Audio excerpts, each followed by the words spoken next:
हाँ नमस्कार बच्चों।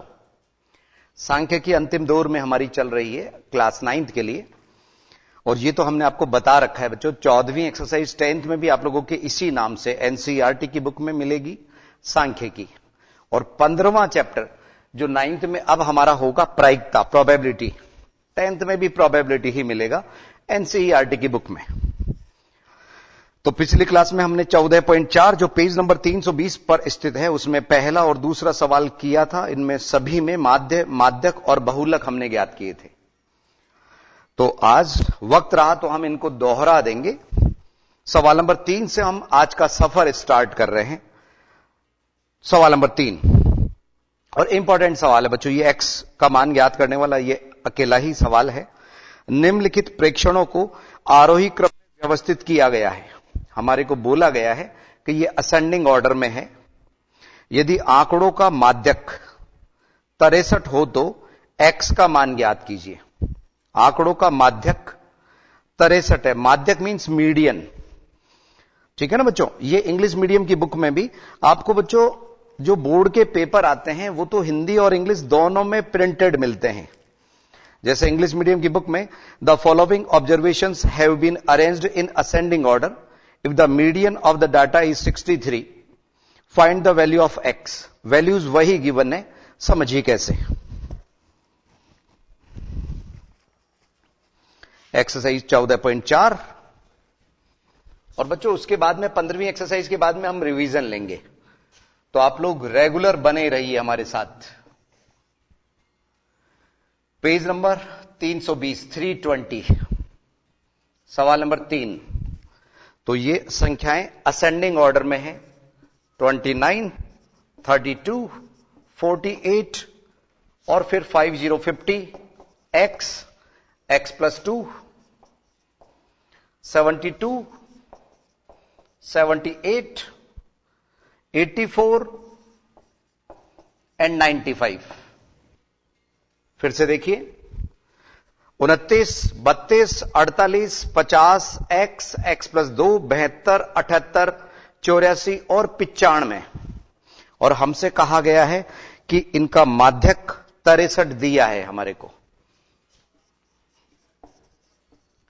माध्यक का मान 63 दिया है, ठीक है। और आपको मान ज्ञात करना है x का। संख्याएं कितनी हैं? 1, 2, 3, 4, 5, 6, 7, 8, 9, 10, यानी n का मान 10 है। इसको 2 नहीं मानना बच्चों, ये एक ही पद है, x+2, ध्यान रखिए। तो यहां n बराबर 10 जो कि एक सम संख्या है, ठीक है। तो हम क्या करेंगे, n/2वां पद और n/2 प्लस 1वां पद, n/2 प्लस 1 वां पद।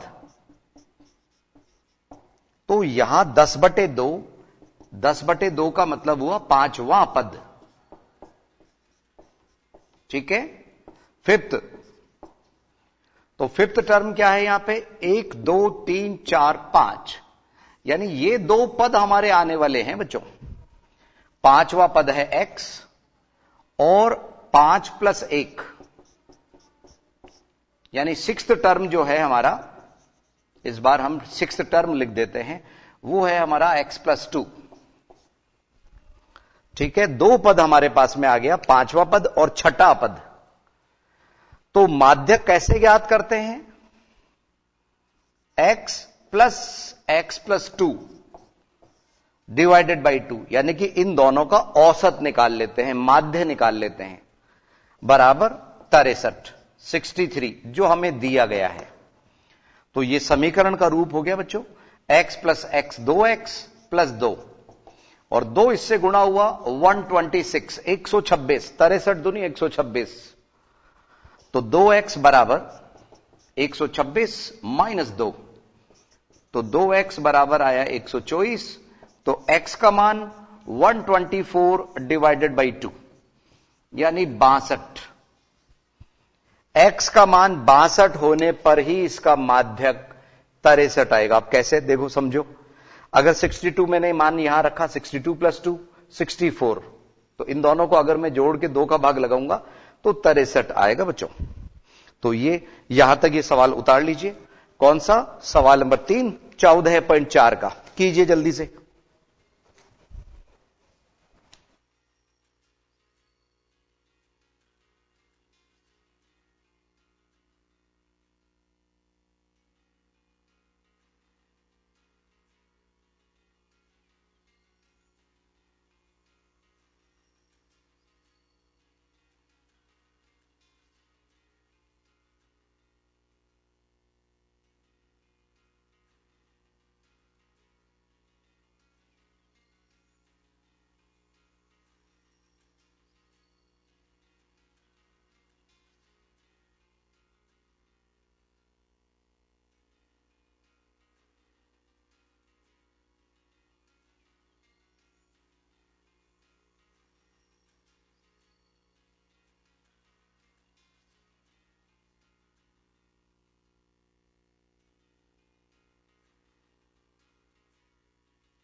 यस बच्चों, तो ये था हमारा सवाल नंबर 3। एक बार मिटाने से पहले फिर से हम समझा दें। सवाल नंबर 3 में हमारे को ये असेंडिंग ऑर्डर में दिए गए थे, यानी कि आरोही क्रम में। तो इसलिए हमारे को सोचना नहीं था कि x इससे बड़ा है इससे छोटा है, क्योंकि इधर की तरफ लिखा हुआ है 50 से 48 से, तो x का मान उससे ज्यादा ही है, तभी तो 62 आया। और इधर वाले संख्याओं से x का मान कम है, क्योंकि ये आरोही क्रम की गारंटी इसने सवाल में ली है। n का मान यानी कि पदों की संख्या 10 है, जो कि सम संख्या है। सम संख्या होने पर हम n/2वां पद भी ज्ञात करते हैं और n/2 + 1वां पद भी ज्ञात करते हैं। तो यहां 5वां पद जो x है, छठा पद 5 + 1 मतलब छठा पद x + 2 है। ठीक है, तो यहां पे x + 2/2, इसका मान 63 आया। सॉल्व करने पर x का मान 62 आया, जो आप लोगों की नजरों के सामने ही आया है बच्चों। अब अगला सवाल नंबर 4, आंकड़ों 14, 25, 14, 28, 18, 17, 18, 14, 23, 22, 14 और 18 का बहुलक ज्ञात करना है। क्या ज्ञात करना है बच्चों? बहुलक। तो इसके लिए पहले हम एक सारणी बना लेते हैं। क्या बोला मैंने? एक सारणी बना लेते हैं, बारंबारता सारणी वाली। ठीक है, देखिए कैसे, ध्यान दीजिए। इसमें जो भी विचर है, जैसे 14 है, 17 है, 18 है, सीक्वेंस से हम देखते जाएंगे। और फिर जो भी क्रम में आ रहे हैं, बीच बीच के हमारे को नहीं मिल रहे। 16 कहीं पे भी नहीं दिख रहा है, ठीक है, 15 भी नहीं दिख रहा है, 14 के बाद में सीधा 17 और फिर 18 दिख रहा है। इसके बाद में सवालों पे हम देखें तो 22, 23, 25, 28,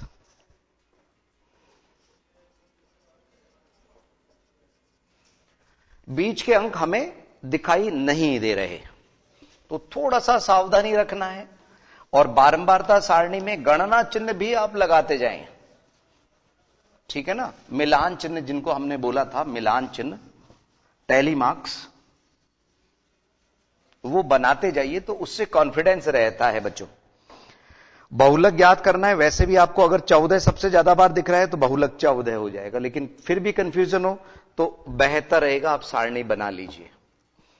तो एक तरफ हमारे को यह बहुलक ज्ञात करना है, चर या विचर x का मान, और फिर उसकी बारंबारता। बीच बीच में हम गणना चिन्ह या जिनको मिलान चिन्ह बोले गए हैं, 1, 2, 3, 4, फिर 5वें नंबर पे थोड़ा सा तिरछी लाइन, आपको अगर याद हो तो 14.2 में हमने समझाए थे बच्चों आप लोगों को। देखिए, विचर और मिलान चिन्ह, टैली मार्क्स, और उसके बाद में बारंबारता।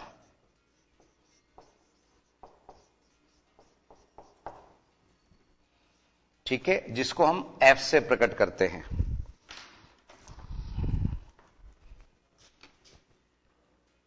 जो पद नहीं है उसको मत लिखिए, क्योंकि उसके सामने F0 आएगा बच्चों, कोई जरूरत ही नहीं है। इसलिए हमने आपको वो संकेत दिया था कि जो अंक है वही लिखिए। यहां जो सर्वाधिक बारंबारता जिसकी भी होगी वो हमारा बहुलक हो जाएगा। जो सबसे ज्यादा बार रिपीट हुआ है, बारंबार आया है, वो हमारा बहुलक हो जाएगा।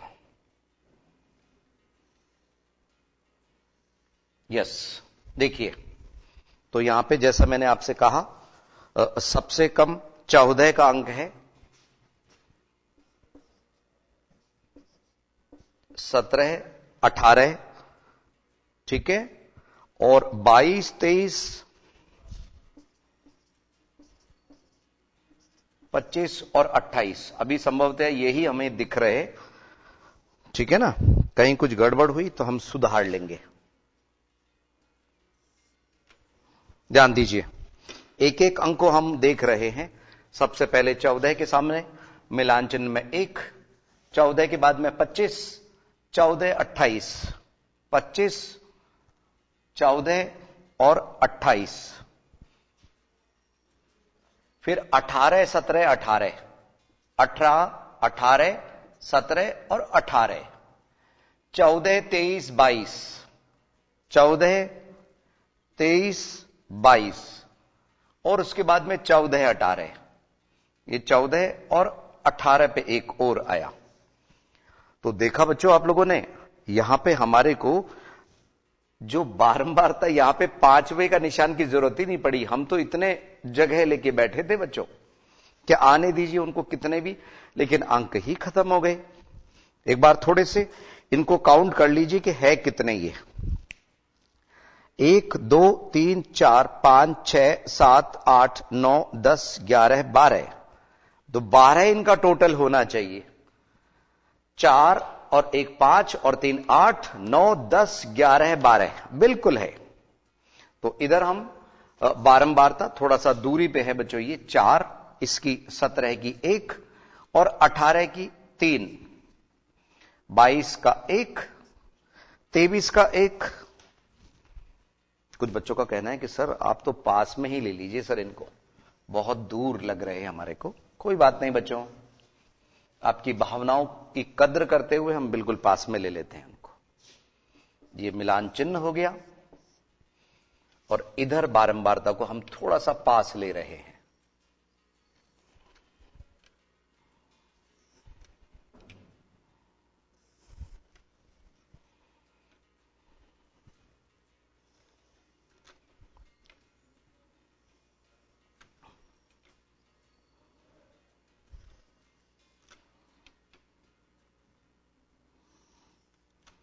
ये इस तरह से।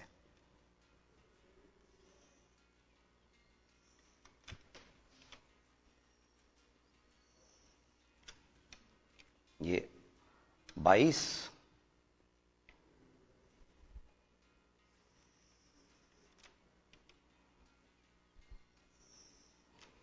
ये 23,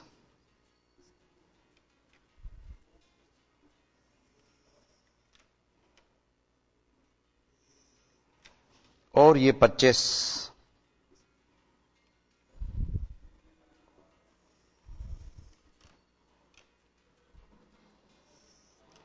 और ये हमारे पास में 28।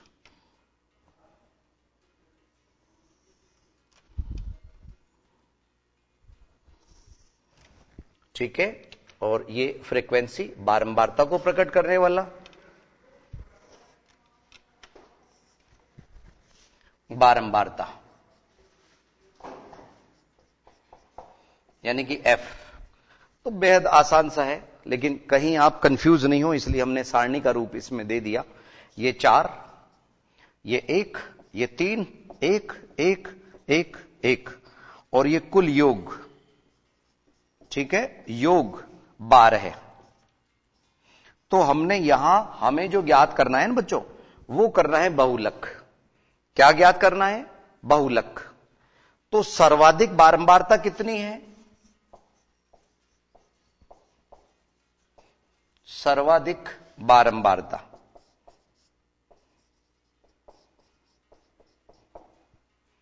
वो है 4, जिसके संगत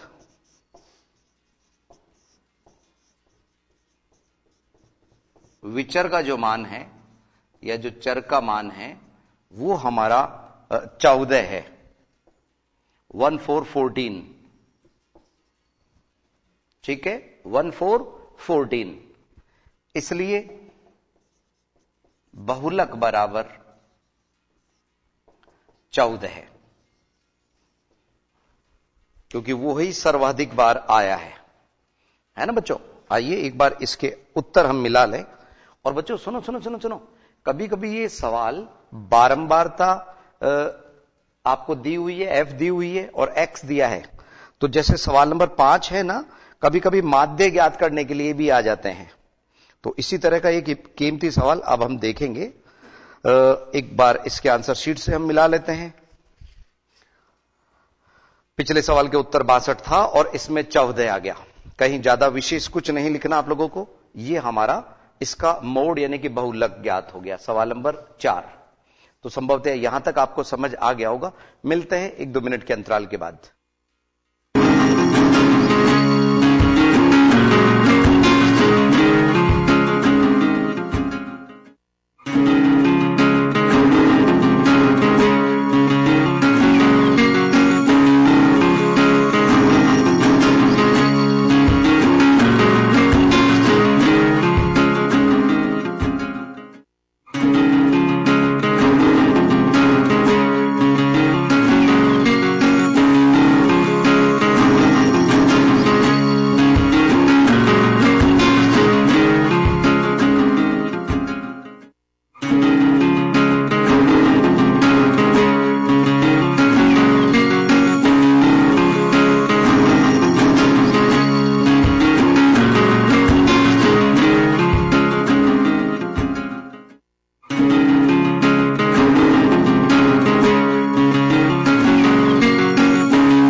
यस बच्चों, एक बार पुनः स्वागत है आईसीटी की लाइव क्लासेस में। अगला जो सवाल है वो कीमती सवाल है बच्चों। उसमें आपको निम्न सारणी में एक फैक्ट्री में काम कर रहे 60 कर्मचारियों का माध्य वेतन ज्ञात कीजिए। माध्य ज्ञात करना है वेतन का, ठीक है। तो ये जो पहला कॉलम है ये वेतन रुपए में, जैसे इसमें एक्स आया था वो है। दूसरा जो कॉलम है कर्मचारियों की संख्या वो एफ है, ठीक है ना बच्चों। देखिए तो संभवतः इसी से हम काम चला लेंगे बच्चों। देखिए थोड़ा वक्त बच जाएगा हमारा, ध्यान दीजिए। ये बारंबारता को प्रकट करने के लिए मिलान चिन्ह की इस बार कोई जरूरत नहीं है। और अगला जो कॉलम होता है वो हमारा F I X I, F I multiply by X I, और एफ एक्स भी लिख सकते हैं। इस कॉलम को बड़ा भी किया जा सकता है, जरूरत पड़ी तो बढ़ा देंगे हम। यस, ध्यान दीजिए, यहां वेतन एक कॉलम और हमारे को बढ़ाना पड़ेगा क्योंकि इसमें कॉलम ज्यादा है।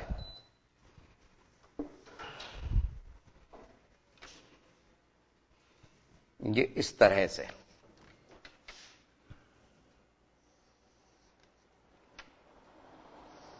सवाल नंबर 5 के लिए ये वेतन हमारे को दिया गया है।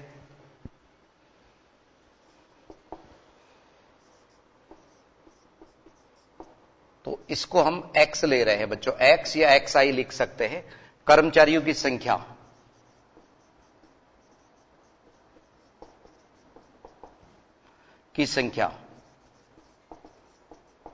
ये हमारा f को प्रकट कर रहा है। चूंकि आपके ज्यादा सवाल नहीं है इसलिए आई हम नहीं लगा रहे। एफ एक्स सीधा इनका प्रोडक्ट, इनका मल्टीप्लिकेशन यहां आ जाएगा। तो पहला x का मान 3000, 4000, 5000, 6000, 7000, 8000 और फिर 9000 के बाद में 10000। ये हो गए वेतन। और कर्मचारियों की संख्या सावधानी से गिराइए, इसमें कर्मचारियों की संख्या 16, यहां पे 12 है और यहां 10। 8 6 4, 8 6 और 4, 3 1। कहीं कोई गलती नहीं हो इसके लिए आप एक बार पुनः चेक कर लीजिए। 16 12 10, 16 12 10, 8 6 4, 8 6 4, 3 और 1। कुल योग इसमें दिया हुआ है 60। कुल योग 6060।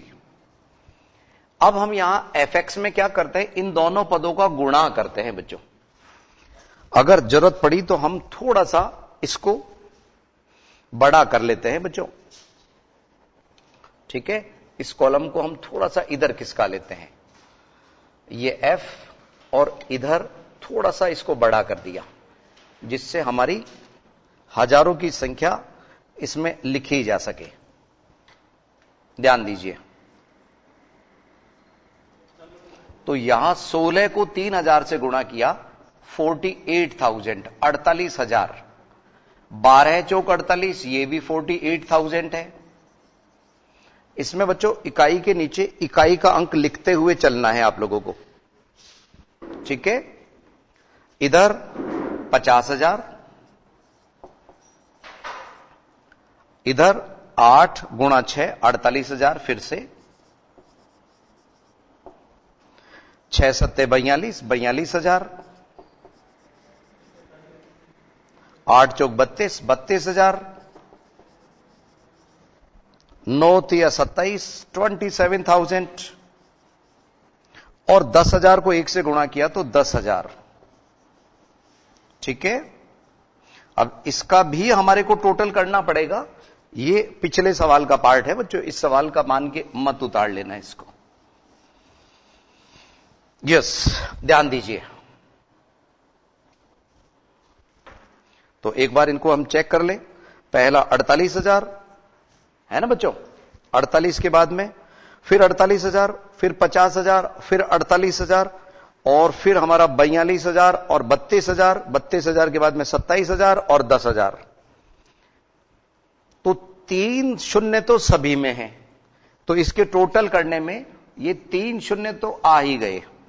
अब इकाई के नीचे इकाई, दहाई के नीचे दहाई लिखने का यह फायदा है बच्चों कि 8 8 16 इजी गोइंग प्लस होते चले जाएंगे। 8 8 16, 16 और 4 20, 20 और 7 27, 20 और 7 27। एक बार पुनः हम देखें। 8 8 16, 8 3 24। एक 8 बच्चों ये वाला छूट रहा था हमारा। 8 8 16, 8 3 24, 24 और 4 28, 28 और 7 35, 35। अब हमारे पास 3 हासिल के हैं, 3 और 1 4, 4 और 2 6, 6 और 3 9, 9 और 4 13, 13 और 4 17, 17 और 5 22, 22 और 8 30, 30 तो ये आया हमारा टोटल किसका, FIXI का 3,05,000।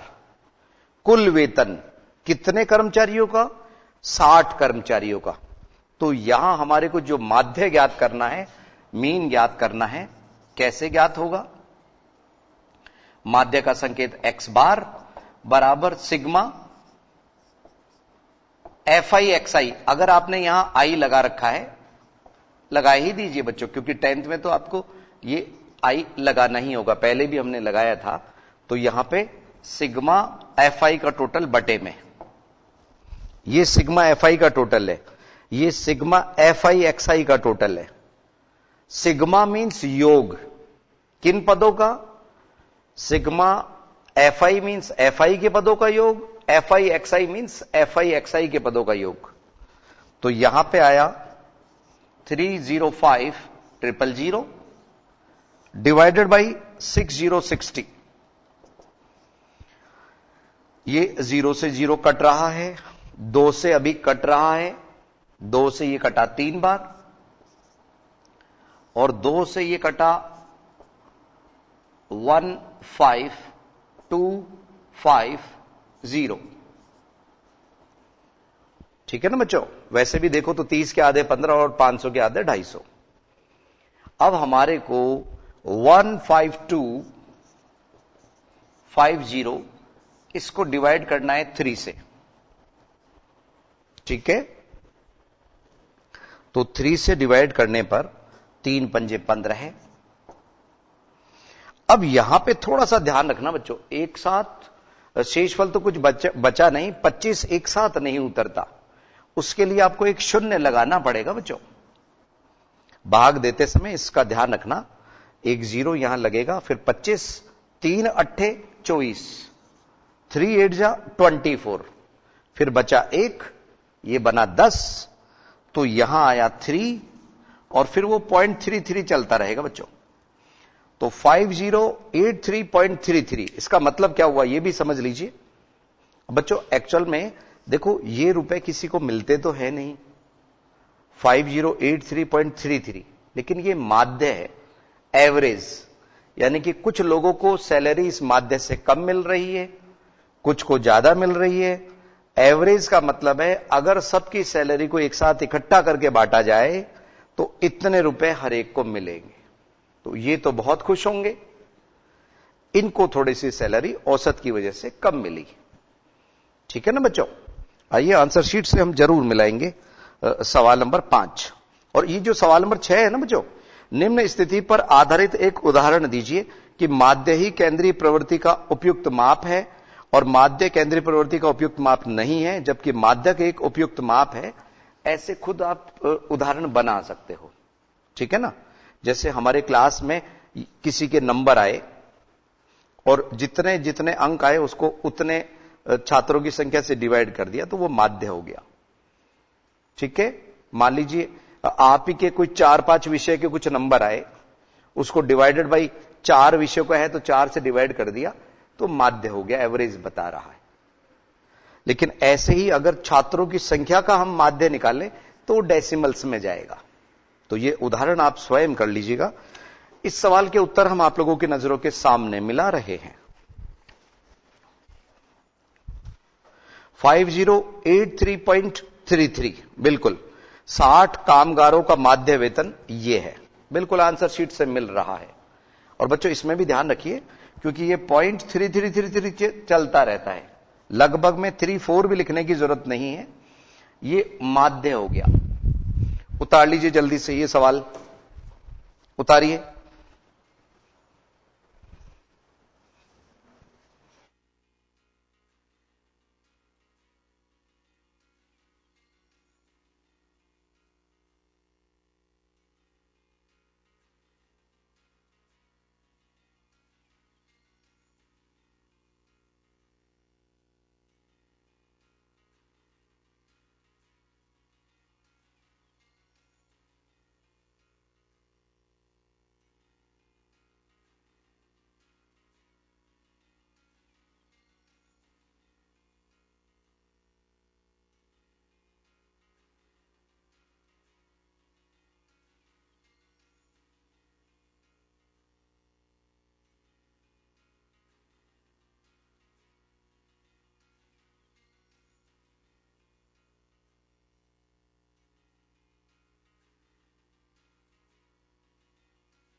यस बच्चों, तो ये था सवाल नंबर 5।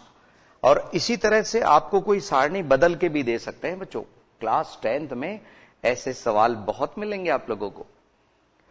वहां 14.1 पूरी इसी पे आधारित है। वहां पे माध्य का ये तरीका तो कहलाता है डायरेक्ट मेथड। एक अज्यूम्ड मीन मेथड होता है, कल्पित माध्य विधि, और एक होता है स्टेप डेविएशन मेथड, पग विचलन विधि। ठीक है, पद विचलन विधि भी कहते हैं। ऐसे 3 विधियां मिलेगी क्लास 10th में 14.1 में। ठीक है, अभी आप लोगों के केवल ये मेथड चल रहा है, डायरेक्ट मेथड, क्लास 9th के लिए। तो सवाल क्या था?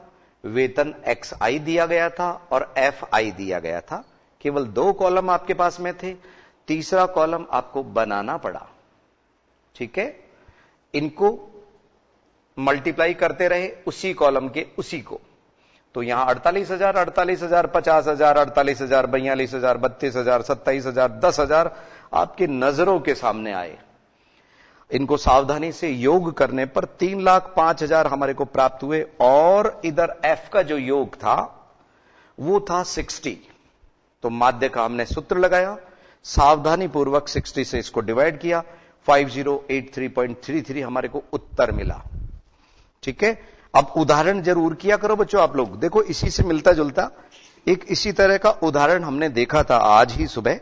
उदाहरण नंबर 15, पेज नंबर 318 पे, इससे 2 पेज पीछे। क्या था सवाल? कि एक फैक्ट्री की एक छोटी इकाई लीजिए जहां 5 व्यक्ति काम करते हैं। इनमें एक सुपरवाइजर है और 4 मजदूर हैं। प्रत्येक मजदूर को प्रति माह 5,000 रुपए वेतन मिलता है, जबकि सुपरवाइजर को प्रति माह 15,000 रुपए वेतन मिलता है।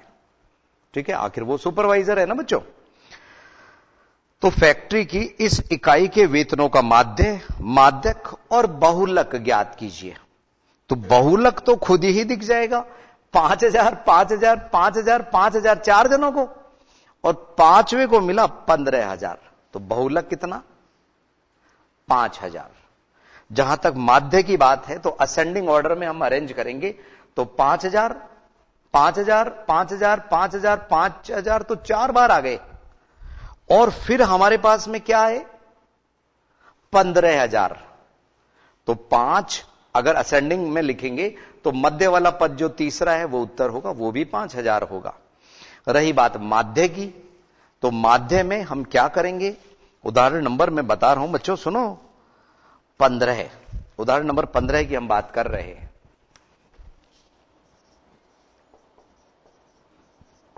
उदाहरण 15, उसका माध्य कैसे निकलेगा? कि यहां पे 5,000 वाले 4 बंदे हैं, चाहे तो 5,000 प्लस 5,000 ऐसे लिख दो, नहीं तो 4 गुणा 5,000 और प्लस 15,000 डिवाइडेड बाई 5। तो 5 चौक 20, 20 और 15 35,000 हमारे को ये टोटल राशि मिली। 5 से डिवाइड किया तो हमारे को एवरेज मिला 7,000। यानी कि इस सवाल में हमारे को 7,000 माध्य मिल रहा है उदाहरण नंबर 15 में। इसका मतलब अगर सुपरवाइजर तैयार हो, वैसे होते नहीं बच्चों, तैयार हो कि हां भाई सब में बराबर बांट दो, तो ये सभी को 2-2 हजार का फायदा हो जाएगा बच्चों, 5,000 वाले 4 लोगों को। ठीक है, ऐसा भी होता है। तो ये ध्यान रखिए, ये तो हम केवल बात बता रहे हैं। सवालों की जहां तक बात है, माध्य 7,000 हो चुका। ठीक है ना बच्चों।